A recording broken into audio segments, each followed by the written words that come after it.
পেঁয়াজ কলি আলু দিয়ে পনিরের সবজি।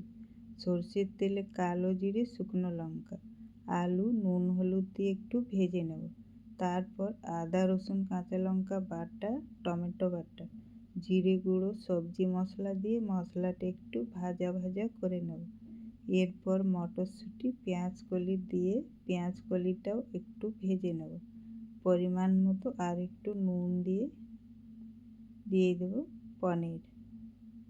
পনির দিয়ে 3-4 মিনিট ভেজে নেব। এরপর দিয়ে দেব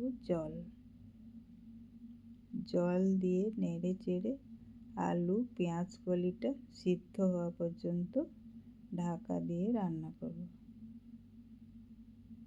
একটু মাখো মাখো করে নামিয়ে নেব। আলু পেঁয়াজ কলি দিয়ে পনিরের সবজি রেডি।